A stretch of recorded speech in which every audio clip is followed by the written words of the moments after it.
Hello student, welcome to my channel Secret Science. I am Krishna Kumar, your new science teacher. तो हम लोग बात कर रहे थे मॉलिक्यूलर बेसिस ऑफ इनहेरिटेंस के बारे में, जो कि मॉलिक्यूलर बायोलॉजी का एक पार्ट है, एक चैप्टर है।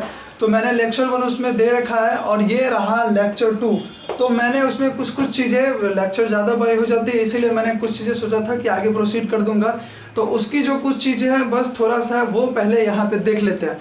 हम लोगों ने बात किया था पेंटोज शुगर के बारे में और उसमें था डीऑक्सीराइबोज शुगर और राइबोज शुगर। तो इस दोनों के बारे में हम तो जान लिए थे हमने, लेकिन हमें जानना जरूरी है इसका स्ट्रक्चर। तो पहले हम इसका स्ट्रक्चर जान लेते हैं। तो ये रहा हमारा डीऑक्सीराइबोज शुगर और ये है राइबोज शुगर। डीऑक्सीराइबोज शुगर है, इसका स्ट्रक्चर कैसे हो जाएगा, ये सारा bond length 1 dash 2 dash 3 dash 4 dash और ये 5 डैश, ये इसका स्ट्रक्चर हो गया। अब यहाँ पे देखिए इसके स्ट्रक्चर में क्या है, ये OH H H H H OH H CH2OH, ये रहा डीऑक्सीराइबोज शुगर का स्ट्रक्चर। और ये है पेंटोराइबोज शुगर का स्ट्रक्चर।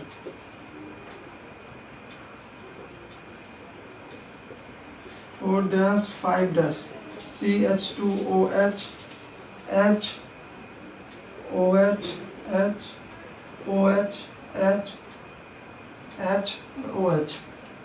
यहाँ पे देखा जाए तो इस दोनों के बीच में एक बेसिक डिफरेंस है कि देखा जाए डीऑक्सीराइबोज शुगर के सेकंड 2 डैश पोजीशन पे हाइड्रोजन प्रेजेंट है और राइबोज शुगर के स्ट्रक्चर में 2 डैश और 3 डैश दोनों के पोजीशन पे ये OH प्रेजेंट है। OH देखा जाए तो OH हमारा लेस स्टेबल होता है, OH लेस स्टेबल होता है, इसीलिए ये राइबोज शुगर जो होता है ये मोर रिएक्टिव होता है, ठीक है। और H जो हमारा होता है वो मोर स्टेबल होता है, हाइड्रोजन जो होगा वो हमारा मोर स्टेबल होता है, इसीलिए ये थोड़ा सा कम रिएक्टिव होता है। तो इस दोनों के बीच में ये रह गया था एक डिफरेंस। तो पिछले वाले लेक्चर का ये दो भी कंप्लीट हो गया। अब आज का जो हमारा बेसिक लेक्चर है जिसमें हम डीएनए के हिस्ट्री के बारे में पढ़ेंगे, डबल हेलिक्स मॉडल के बारे में पढ़ेंगे, फिर चारगाप्सर के बारे में पढ़ेंगे और डीएनए पैकेजिंग के बारे में पढ़ेंगे, ठीक है। तो चलो चलते हैं अगले पन्ने पे, ठीक है स्टूडेंट। तो चलो अब इस पन्ने पे हम समझते हैं डीएनए के हिस्ट्री के बारे में। ये बेसिकली साइंस का हिस्ट्री है, 2 से 4 लाइन का होगा, ज़्यादा बड़ा होने वाला नहीं है। तो डीएनए के हिस्ट्री में इसमें कुछ ज़्यादा समझने वाली चीज़ नहीं है, लेकिन यहाँ देखा जाए तो इसका हिस्ट्री क्या था, ये आया कहाँ से, कैसे आया। तो 1869 की बात है। 1869 में फ्रेडरिच मिस्चर सर एक साइंटिस्ट थे। फ्रेडरिच मिस्चर सर ने न्यूक्लियस के अंदर में एक एसिडिक सब्सटेंस देखा था। Friedrich Miescher sir acidic substance देखते थे कहाँ, न्यूक्लियस के अंदर में। तो उस समय फ्रेडरिच मिस्चर सर ने डीएनए का नाम न्यूक्लिन रखा था। क्योंकि वो देखे थे उसने न्यूक्लियस में देखे और न्यूक्लियस के अंदर देखे, तो न्यूक्ली और इन न्यूक्लियस के अंदर, न्यूक्लियस में, ठीक है। तो कब का बात है, 1869 में फ्रेडरिच मिस्चर सर ने डीएनए का खोज किया था और उनका नाम उस वक्त रखे थे क्या, तो न्यूक्लिन। फिर इन 1869 Friedrich Miescher seen acidic substance in nucleus and called as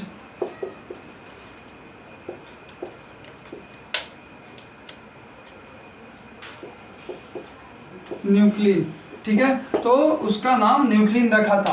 अब यहाँ से ये सिर्फ इतना ही नहीं था डीएनए के बारे में, डीएनए में बहुत कुछ बचा रह गया था। तो उसके बाद इसके बहुत सालों बाद बीच में आए थे कौन से, तो विलिकिन और फ्रैंकलिन सर, विलिकिन और फ्रैंकलिन सर आए।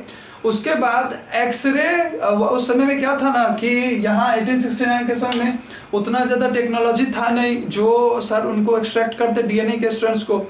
फिर जब कुछ डीएनए थोड़ा सा टेक्नोलॉजी आ गया तो विलिकिन और फ्रैंकलिन सर ने एक्सरे क्रिस्टलोग्राफी या फिर बोले तो एक्सरे डिफ्रैक्शन मेथड से स्ट्रैंड को एक्सट्रैक्ट किया।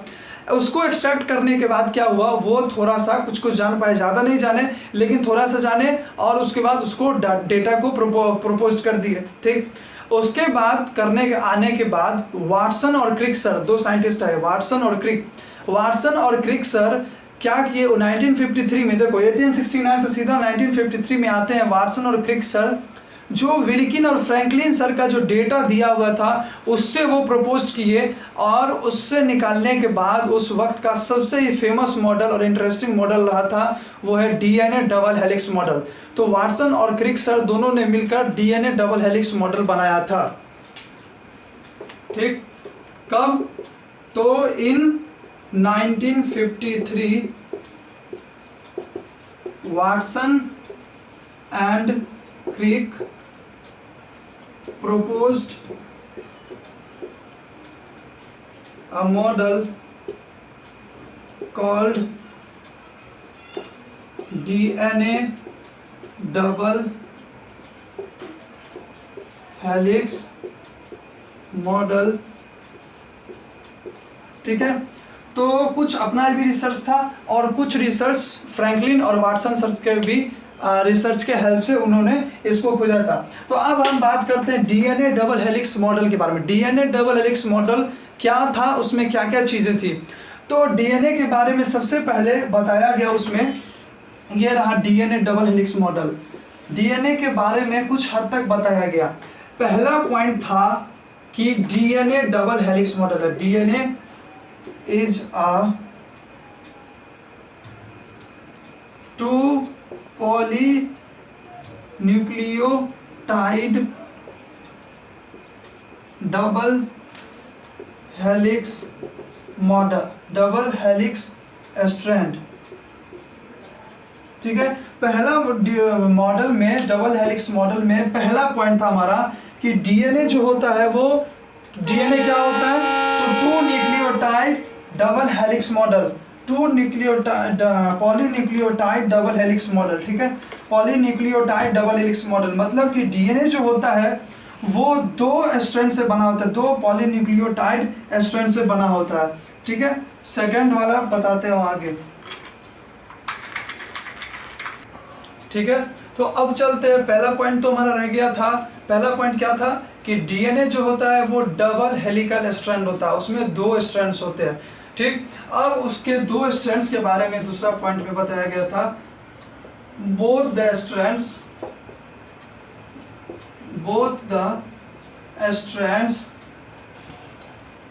Are antiparallel. ठीक है, वो दोनों का दोनों जो स्ट्रैंड होता है, both the strand are antiparallel, दोनों एंटी पैरेलल होता है। ठीक, एक स्ट्रैंड होता है पहला वाला 5' से 3' के डायरेक्शन में, और जो दूसरा स्ट्रैंड होता है वो होता है 3' से 5' के डायरेक्शन में। ठीक, ये था। इसमें बताया गया कि डीएनए का जो बैकबोन होता है, ये बैकबोन ऑफ डीएनए इज क्या, तो शुगर एंड फॉस्फेट। शुगर और फॉस्फेट डीएनए का बैकबोन होता है, और उसका बेस जो होता है वो बेस N2 बेस जो होता है वो उसका अंदर प्रोजेक्ट करता है। ठीक है, तो ये हमारा सेकेंड हो गया। थर्ड क्या था, थर्ड था कि हमारा जो N2 बेस या फिर जो बेसिस के कोडोन्स है, AGCT, डीएनए होता है ना, देखो डीएनए होता है, डीएनए में ये 4 कोडोन्स प्रेजेंट होते हैं, एडेनिन, गुआनिन, साइटोसिन और थाइमिन।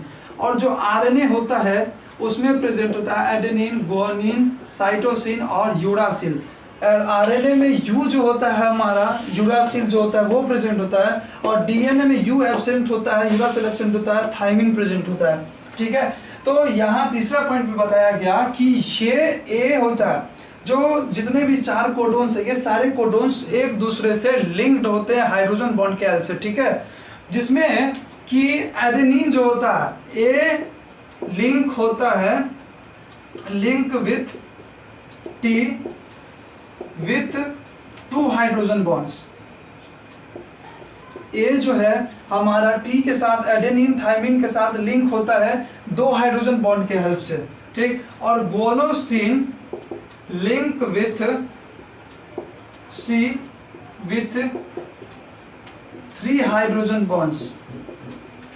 ठीक, एडेनिन जो होगा वो थायमिन से लिंक्ड होगा, हाइड्रोजन बॉन्ड से कितना हाइड्रोजन बॉन्ड, तो 2 से, और गोनोसिन जो होगा वो 3 हाइड्रोजन बॉन्ड से लिंक होगा एक दूसरे से। इसका मतलब ये समझ लेना कि ए जहां पे होगा वो टी के बराबर होगा, या फिर टी जहां होगा वो ए के बराबर होगा। ठीक, जी बराबर जहां पे जी होगा वहां पे सी होगा। ठीक है, ये पॉइंट। चौथा पॉइंट क्या था, चौथा पॉइंट था कि उसमें बेसिकली जो डीएनए के हेलिक्स है बोथ स्ट्रैंड है उसके पिचेस के बारे में बताया गया। जैसे कि डीएनए का अगर पिच का बात करें, पिच का तो बेसिकली 3.4 नैनोमीटर का होता है, 4 नैनोमीटर होता है। जो दोनों के बीच में, दोनों बेस पेयर के बीच में डिफरेंस होता है बेस पेयर का, वो होता है 0.34 नैनोमीटर। ठीक है, ये रहा। अब इसमें क्या होता है, हमारा जो डीएनए होता है वो क्वाइल्ड होता है, हाईली क्वाइल्ड स्ट्रक्चर होता है। डीएनए हमारा हाईली क्वाइल्ड स्ट्रक्चर होता है। ठीक, तो डीएनए हाईली जी, अब जो क्वाइल्ड स्ट्रक्चर होता है उसके 2 फॉर्म होते हैं, एक होता है राइट हैंडेड फैशन में और एक होता है लेफ्ट हैंडेड फैशन में। तो हमारा डीएनए जो है, हमारा DNA is coiled in right handed fashion. DNA जो होता है वो हमारा राइट हैंडेड फैशन में क्वाइल्ड होता है। अब देखा जाए तो 2 तरह का मैंने बताया कि फैशन होता है क्वाइलिंग का, एक राइट हैंडेड फैशन और एक लेफ्ट हैंडेड फैशन। तो राइट हैंडेड फैशन जो होता है क्वाइलिंग का वो most of the common fashion होता है। ठीक है, राइट हैंडेड फैशन को हम बी फैशन के भी नाम से जानते हैं, बी फैशन। तो हमारा यहाँ जो हम डीएनए पढ़ते हैं ना उसको वाटसन एंड क्रिक डीएनए भी बोला जाता है, या फिर क्रिक डीएनए भी बोला जाता है। और जो लेस कॉमन डीएनए होता है जो कि जेड मतलब लेफ्ट हैंड राइट में क्या होता है, वो लेफ्ट हैंडेड फैशन में क्वाइल्ड होता है, उसको हम बी फॉर्म ऑफ डीएनए भी बोलते हैं। जैसे राइट हैंड फैशन को बोलते हैं बी फॉर्म ऑफ डीएनए और लेफ्ट हैंड फैशन को बोलते हैं जेड फॉर्म ऑफ डीएनए। ठीक है, ये हो गया। अब अगले पन्ने पे चलते हैं आगे पढ़ने के लिए। ठीक है, देख लो। ठीक, तो अब हमारा डीएनए का जो हिस्ट्री था वो पता चला गया। अब चारगाफ रूल सर का, चारगाफ के बारे में बात करते हैं। चारगाफ सर जिन्होंने अपना बेस कम्प्लीमेंटरिटी रूल या फिर बेस पेयरिंग रूल भी उसको कहते हैं। ठीक है, तो ये बहुत ही मददगार साबित हुआ था उस वक्त में, क्योंकि था कि अगर हम एक डीएनए का जो फर्स्ट स्ट्रैंड होता है अगर उसका हम कोड निकाल ले, अगर उसका हमें पता चल जाए कि इसका क्या कोडिंग है, देन हम ऑटोमेटिकली सेकंड स्ट्रैंड का निकाल सकते हैं। ठीक है, तो चारगाफ सर दिए हुए थे गेव्स बेस कॉम्प्लीमेंटरिटी या फिर बेस पेयरिंग रूल। ठीक है, तो चारगाफ सर दिए थे। जैसे कि अगर सपोज दैट एक एग्जांपल कि अगर हम मेरे पास एक स्ट्रैंड है जिसका कोडिंग है GCGCAT। अगर ये हमें फर्स्ट स्ट्रैंड का पता चल गया कि ये इसका कोडोन है, देन हम इसको आसानी से पेयर कर सकते हैं, दूसरा स्ट्रैंड निकाल सकते हैं। कैसे, मैं केवल अब देखो यहाँ पे समझने का बारी है, यहाँ से पूरा चैप्टर आगे तक समझना, ये समझ में आ गया। तो क्या बोला गया था कि एडेनिन जो है डबल हेलिक्स मॉडल में एडेनिन थायमिन से कॉम्प्लीमेंट्री होता है, 2 हाइड्रोजन बॉन्ड से। मतलब क्या कि जहां पे ए होगा उसका कॉम्प्लीमेंट्री टी बनेगा। ठीक है, मतलब जहां पे ए होगा उसके नीचे दूसरे स्ट्रैंड में टी आएगा उसके जगह पे, और जो ग्वानोसिन होता है वो साइटोसिन से लिंक्ड होता है 3 हाइड्रोजन बॉन्ड से, मतलब ग्वानोसिन जो है वो साइटोसिन का कंप्लीमेंटरिटी बनाता है। मतलब ए बराबर टी समझ लो और जी बराबर सी समझ लो, ठीक है। तो जी का क्या हो जाएगा, जी का सी का जी, जी का सी का जी, ए का टी और टी का ए, ये हो गया। अब यहीं से इन सर ने रूल दिया, क्या रूल दिए, पहला रूल ये था कि प्यूराइंस बराबर पाइरीमिडीन्स, प्यूराइंस जो होता है वो पाइरीमिडीन्स के बराबर होता है, ठीक है। जैसे कि एग्जाम्पल उन्होंने देकर के समझा रखा था कि प्यूराइंस में कौन कौन सा आ गया, देखो A plus G equal C plus T, पहला रूल था ये, A plus G equal C plus T.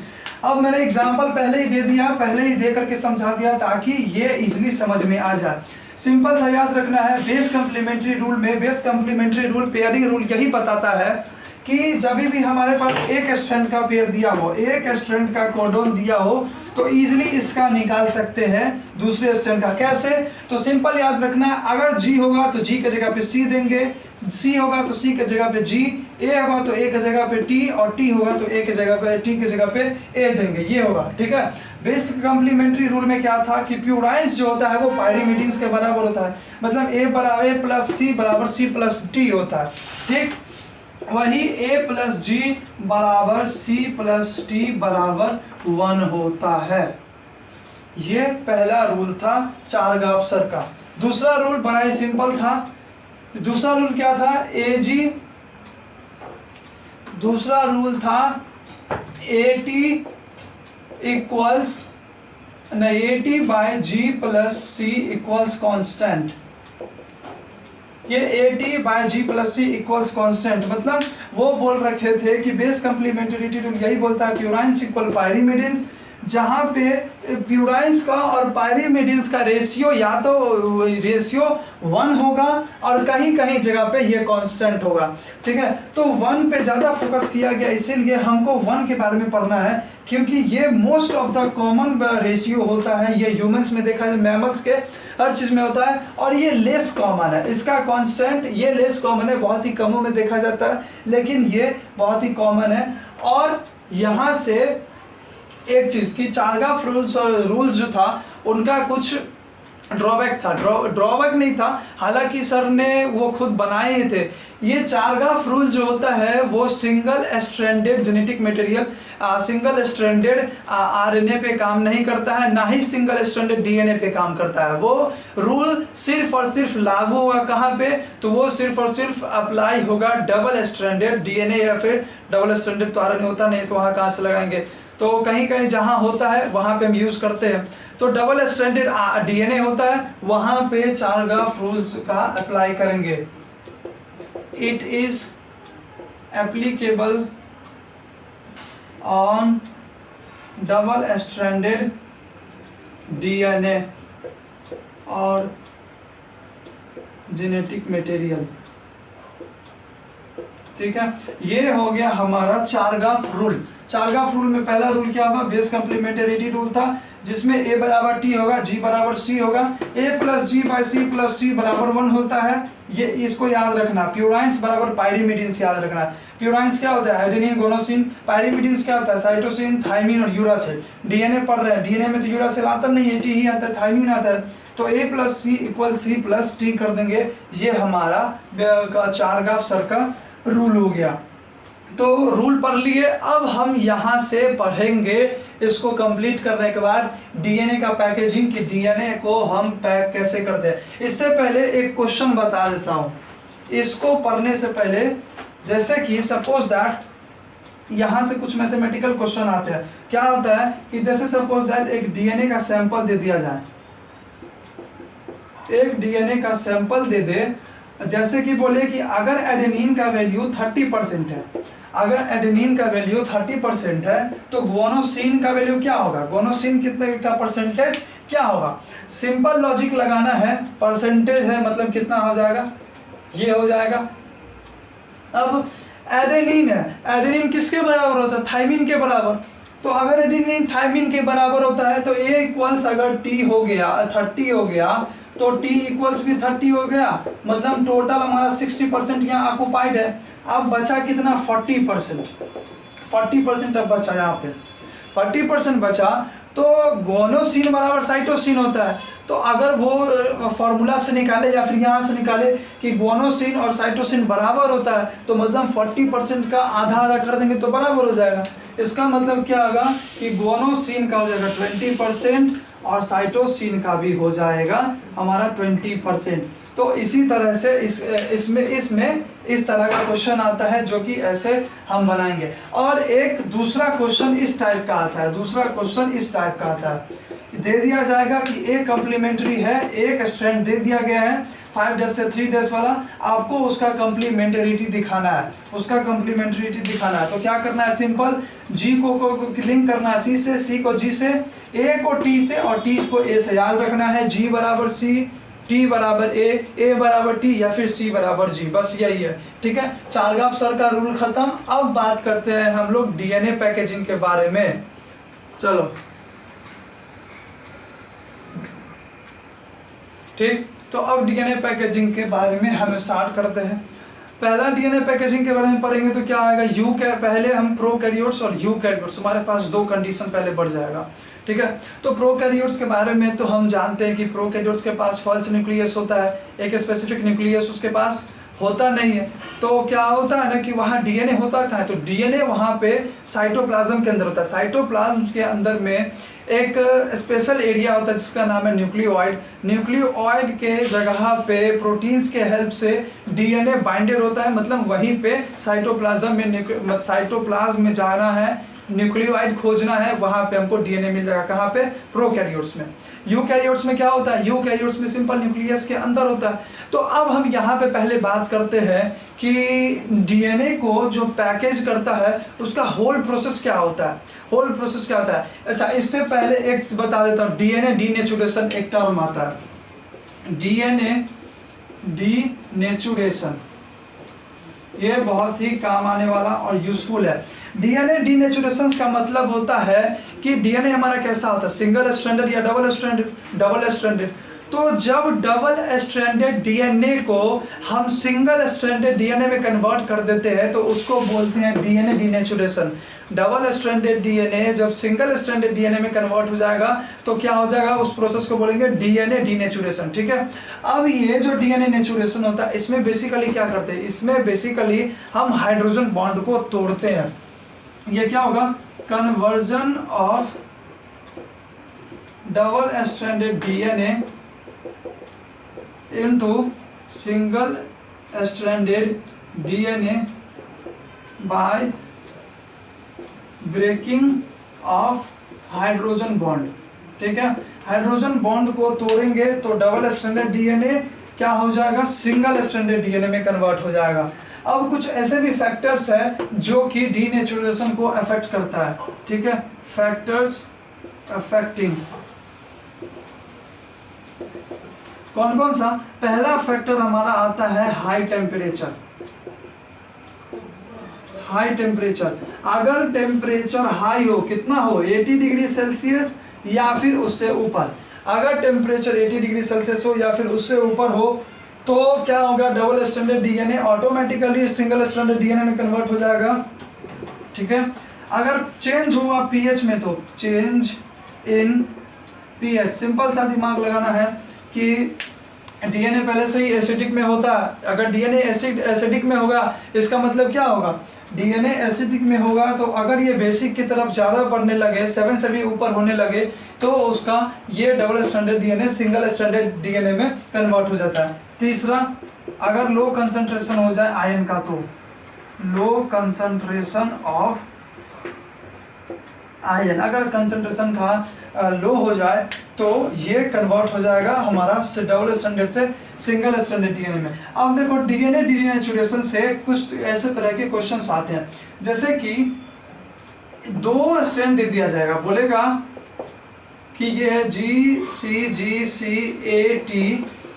ठीक, और दूसरा स्ट्रैंड दे देगा ATAT GC।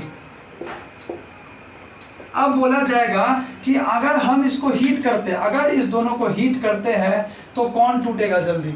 तो हमको क्या करना है ना, हमको क्या करना है, पहले इसका अगर चाहे तो इसका कम्प्लीमेंट्री लिख लेना है, G का C, C का G ऐसे करके, या फिर नहीं तो याद रखना है ग्वानोसिन साइटोसिन के साथ कितने से बॉन्ड रहता है, 3 बॉन्ड से। साइटोसिन आया मतलब साइटोसिन का भी 3 होगा, गोनोसिन भी 3 से रहता है, साइटोसिन भी 3 से।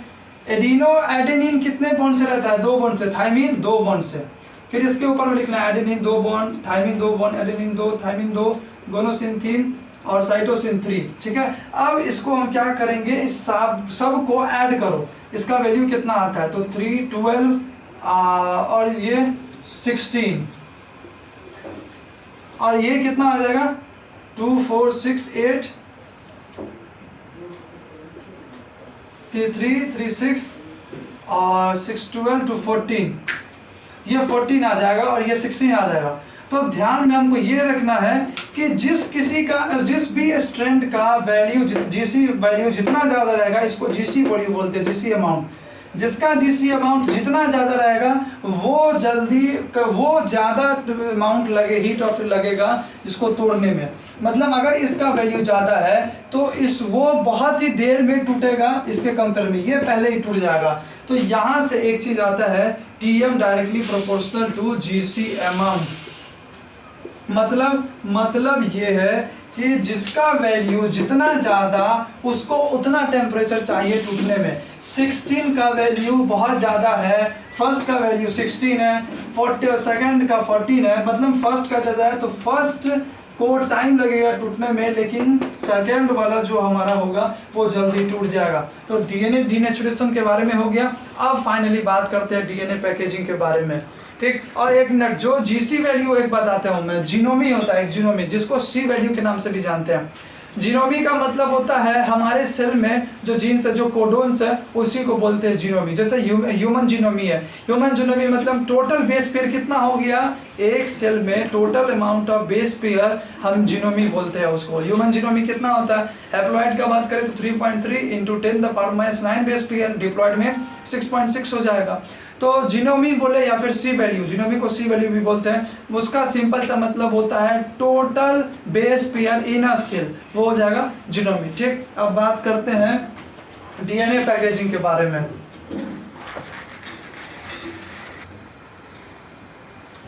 ठीक है, तो DNA को अब पैकेज करने का बारी आया। तो DNA को सबसे पहले याद रखना है, हम पैक करते हैं हिस्टोन प्रोटीन के हेल्प से।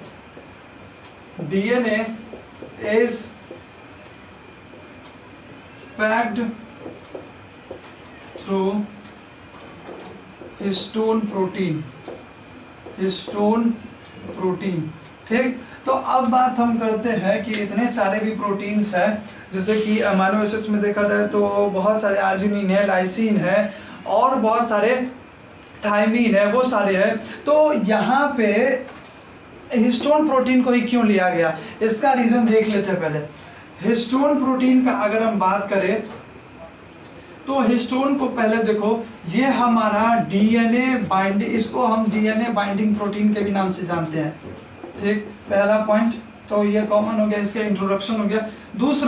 दूसरा ये बहुत इंपॉर्टेंट कि इस पे पॉजिटिव चार्ज होता है, ये हाईली पॉजिटिव चार्ज होता है हिस्टोन पे, और हमें मालूम है कि DNA पे फॉस्फेट ग्रुप प्रेजेंट होता है, जिसके कारण ये हाईली नेगेटिव चार्ज होता है और एसिडिक कैरेक्टर का होता है। हिस्टोन क्या होता है, ये हाईली चार्ज पॉजिटिव चार्ज होता है और बेसिक होता है। ठीक, और तीसरा बात जो हमें चाहिए, ये इसके पास बहुत सारा लाइसिन और आर्जिनिन अमाइनो एसिड होता है। इसके पास बहुत सारा लाइसिन और आर्जिनिन अमाइनो एसिड्स होता है, जो कि ये क्या है, ये दोनों आपस में ही बहुत अच्छा क्या है, तो ये बेसिक कंपाउंड है जिसपे बेसिक अमाइनो एसिड्स है जो कि पॉजिटिवली चार्ज्ड होता है। अब बात करते हैं इसको पैक करने के लिए क्या होता है। ये जो है हिस्टोन है ना, इसका 5 टाइप्स होता है, हिस्टोन का 5 टाइप्स होता है। कौन कौन सा, H1, H2A, H2B, H3 और H4। ठीक, ये 5 तरह का हमारा हिस्टोन होता है, हिस्टोन प्रोटीन होता है। तो डीएनए पैकेजिंग में क्या होगा, इसको छोड़कर H2A, H2B, H3 और H4 ये चारों का दो मॉलिक्यूल्स आएगा। और चारों का दो मॉलिक्यूल्स आएगा तो क्या हो जाएगा, 8 मॉलिक्यूल्स हो जाएगा। तो 8 मॉलिक्यूल्स मिला करके एक बनाता है हिस्टोन ऑक्टामेयर। जब ये चारों हिस्टोन H2A, H2B, H3 और H4 जब ये चारों अमाइनो ये हिस्टोन प्रोटीन अपना दो मॉलिक्यूल देता है, तब एक स्ट्रक्चर फॉर्म होता है जिसको बोलते हैं हिस्टोन ऑक्टामेयर। ये है हमारा हिस्टोन ऑक्टामेयर। ऑक्टामेयर क्यों है, क्योंकि इसके पास 8 मॉलिक्यूल्स है। हिस्टोन ऑक्टामेयर हो गया। अब देखा जाए हिस्टोन ऑक्टामेयर क्या है, ये हाईली पॉजिटिव चार्ज है, हाईली पॉजिटिव चार्ज है। और इसके पास क्या है, डीएनए के पास की निगेटिवली चार्ज होता है डीएनए। तो हिस्टोन ऑक्टामेयर के पास ये क्या होगा, ये जाकर के रैप हो जाएगा, ये रैप हो जाएगा। ठीक, और यहाँ पे हमारा रहता है हिस्टोन लिंकर, इसको बोलते हैं हिस्टोन लिंकर, जो कि कौन है, H1। ये H1 जो हमने छोड़ रखा था, ये हमारा H1 हिस्टोन लिंकर ही होता है। ठीक है, क्या हुआ, हिस्टोन ऑक्टामेयर आया, हिस्टोन ऑक्टामेयर पे हमारा जो डबल स्ट्रैंडेड डीएनए था वो रैप हो गया। ठीक है, रैप होने के बाद ये जब हिस्टोन ऑक्टामेयर पे रैप हो गया तो ये इस तरह का स्ट्रक्चर बनाया। इस स्ट्रक्चर को हम बोलते हैं न्यूक्लियोसोम। ठीक है, ये न्यूक्लियोसोम होगा। चलो ऊपर मिटाकर दिखाते हैं। अब ये जो हिस्टोन ऑक्टामेयर है ये न्यूक्लियोसोम हो गया। अब देखो न्यूक्लियोसोम जो होता है, न्यूक्लियोसोम का रिपीटेटिंग मैनर में न्यूक्लियोसोम आते जाता है। तो देखो ये जैसे कि हमारा एक हो गया न्यूक्लियोसोम। ठीक, फिर यहाँ पे ऑक्टामेयर आया, ये ऐसे आया, फिर ये आया, फिर ये ऐसे आया। ठीक, अब देखो ये सारा क्या है, ये हमारा क्या हुआ, ये हिस्टोन ऑक्टामेयर था। इस हिस्टोन क्या था, हिस्टोन ऑक्टामेयर चारों का जो चारों था H2, H2A, H2B, H3 और H4 हिस्टोन ऑक्टामेयर का चार दो मॉलिक्यूल सबका आया, दो मॉलिक्यूल सबका आया। 4 प्रोटीन का टाइप्स था, 4 दूना 8 हो गया। तो 8 मिलकर के एक ऑक्टामेयर बनाया जिसका नाम था हिस्टोन ऑक्टामेयर। हिस्टोन ऑक्टामेयर हमारा पॉजिटिवली चार्ज था, उस पे निगेटिवली चार्ज डीएनए आकर के रैप हो गया और इस दोनों पार्ट को लिंक कौन कर रहा है, हिस्टोन लिंकर। हिस्टोन लिंकर कौन है, H1, जो हमने यहाँ पे H1 छोड़ रखा था। अब क्या होगा, ये जो बना, ये जो क्रोमेटिन जो यहाँ जो हिस्टोन ऑक्टामेयर है, इस पे जो रैप कर गया डीएनए, इसको बोलते हैं क्रोमेटिन। इसको बोलते हैं, ये जो स्ट्रक्चर बन गया इसको बोलते हैं न्यूक्लियोसोम। ये अब हमारा न्यूक्लियोसोम बन गया। ठीक है, न्यूक्लियोसोम हो गया, ये न्यूक्लियोसोम हो गया। अब न्यूक्लियोसोम जो होता है वो अपना रिपीटेटिंग ऑर्डर दिखाता है। जैसे ये हो गया, ये रिपीटेटिंग ऑर्डर का मतलब है कि बहुत सारा न्यूक्लियोसोम आया। तो ये सब क्या है, न्यूक्लियोसोम सब का सब क्या है, न्यूक्लियोसोम है।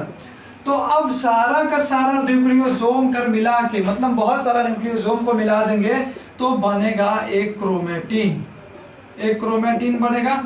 ठीक है, अब क्रोमेटिन के बाद क्या होगा, क्रोमेटिन फाइबर बनेगा। ये क्रोमेटिन बन गया, बहुत सारा न्यूक्लियोसोम एक अंदर में आ गया, ये क्रोमेटिन बन गया। इसको अगर इलेक्ट्रॉन माइक्रोस्कोप के अंदर में देखा जाए तो ये बीट्स ऑन स्ट्रिंग के तरह दिखता है। ठीक है, स्ट्रिंग का मतलब होता है ये हमारा न्यूक्लियोसोम, और स्ट्रिंग बीट्स का मतलब होता है न्यूक्लियोसोम, और स्ट्रिंग जो होता है वो क्रोमेटिन को रिप्रेजेंट करता है। ठीक, अब क्रोमेटिन क्या करेगा, क्रोमेटिन फाइबर बनाएगा। क्रोमेटिन हमारा क्रोमेटिन फाइबर बनाएगा। फिर क्रोमेटिन फाइबर क्या करेगा फर्दर, अब ये मेटाफेज में आएगा, मेटाफेज स्टेज में आएगा, एंड क्या करेगा, मेटाफेज स्टेज में आने के बाद ये क्या करेगा, कंडेंस करेगा। तो जैसे ही मेटाफेज में आने के बाद कंडेंस करेगा तो ये अब जो बनाने वाला है वो है क्या, क्रोमोसोम। ठीक। क्रोमेटिन से क्रोमेटिन फाइबर बना। जब क्रोमेटिन फाइबर क्या होगा, मेटाफेज स्टेज में जाएगा, मतलब वो सेल डिवीजन फेज में जा रहा है, टूटने जा रहा है, तो मेटाफेज स्टेज में आएगा, टूटने सेल डिवीजन में जाएगा, सेल डिवीजन के बाद वो कंडेंस होगा, और कंडेंस होने के बाद में वो फाइनली बन जाएगा क्रोमोसोम। ठीक है, क्रोमोसोम बन गया, और अब यहाँ पे हमारा डीएनए का पैकेजिंग कंप्लीट हो जाएगा। क्रोमोसोम का डीएनए का जो पैकेजिंग है वो कंप्लीट हो जाएगा। ठीक है, तो अब यहाँ से कुछ यहाँ पे भी है कि आगे जो क्रोमेटिन को जब कवर करेंगे, क्रोमेटिन को, क्रोमोसोम को जब पैकेज करेंगे, तो वहाँ पे बहुत सारे नॉन हिस्टोन ऑक्टामेर NH3 प्रोटीन का जरूरत पड़ता है। ठीक है, नॉन हिस्टोन ऑक्टामेर का जरूरत पड़ता है। अब क्रोमेटिन जो होता है ना, क्रोमेटिन इसका दो तरह का होता है। ये क्रोमेटिन दो तरह का होता है। पहला होता है यूक्रोमेटिन और दूसरा होता है हेट्रोक्रोमेटिन। यूक्रोमेटिन और हेट्रोक्रोमेटिन, इस दोनों के बीच में क्या अंतर है? यूक्रोमेटिन का मतलब होता है, ये हमें बेसिकली देखें तो अगर हम इलेक्ट्रॉन माइक्रोस्कोप के अंदर में देखेंगे तो कहीं कहीं पे क्रोमेटिन फाइबर हमें बहुत ही लूजली पैक्ड मिलेगा, मतलब दिखेगा कि वो फाइबर्स अच्छे से पैक्ड नहीं है, टाइटली नहीं है, लूजली है। तो जो लूजली पैक्ड क्रोमेटिन फाइबर होगा वो यूक्रोमेटिन होगा। ठीक है, तो अब हम इसको बोले कि ये हमें पता कैसे चलेगा? तो यूक्रोमेटिन पे जब भी जैसे ही हम डाई डालेंगे तो ये हमें लाइट कलर देगा। जैसे इस पे डाई को पुट करेंगे यूक्रोमेटिन को, तो ये लाइट कलर का स्ट्रेन देगा। और हेट्रोक्रोमेटिन जो है, हेट्रोक्रोमेटिन डेंसली पैक्ड होता है, टाइटली पैक्ड होता है, और इस पे जब हम डाई का यूज करेंगे तो डार्क कलर देगा, हमको डार्क स्ट्रेन देगा। ये हो गया तीसरा डिफरेंस का कि यूक्रोमेटिन को हम अगले लेक्चर में डीएनए रेप्लिकेशंस, ट्रांसक्रिप्शंस के बारे में बताएंगे। तो वहां देखेंगे हम लोग, ये जो यूक्रोमेटिन है ना, ये ट्रांसक्रिप्शनली एक्टिव होता है। हम इसका जब चाहे तब इसको हम ट्रांसक्रिप्शन करवा सकते हैं, लेकिन हेट्रोक्रोमेटिन ट्रांसक्रिप्शनली इनएक्टिव होता है, इसको हमें एक्टिव करवाना पड़ता है, उसके बाद होता है। ठीक है, तो ये यूक्रोमेटिन हेट्रोक्रोमेटिन हो गया। आज का लेक्चर यही था, डीएनए पैकेजिंग तक। तो सीक्रेट साइंस के तरफ रहो, यहाँ का वीडियो बहुत ही हेल्पफुल होगा, देख लेना। हिस्टोन ऑक्टामेर का भी जाना, वहाँ पे देखना कि H1 H2 H3 ये सारा कुछ नहीं होता है, बुक में नहीं दिया हुआ, जो कि बहुत ही इंपॉर्टेंट है। डीएनए डीनेचुरेशन थोड़ा सा छोटा हुआ, वो भी बहुत जरूरी है। तो ये नीट और बोर्ड दोनों के लिए ही सफिशिएंट है ये, इसके लिए। तो सीक्रेट साइंस की तरफ बढ़े रहो, चैनल को जरूर सब्सक्राइब करके जाओ, ताकि आगे अच्छी वीडियो मिलते हैं आपको। जितने भी क्लासेस हैं वो अच्छी क्लासेस सिर्फ और सिर्फ सीक्रेट साइंस पे मिलेगी। तो चैनल को सब्सक्राइब करो, वीडियो लाइक करो, और अगले लेक्चर की तरफ बढ़ जाओ।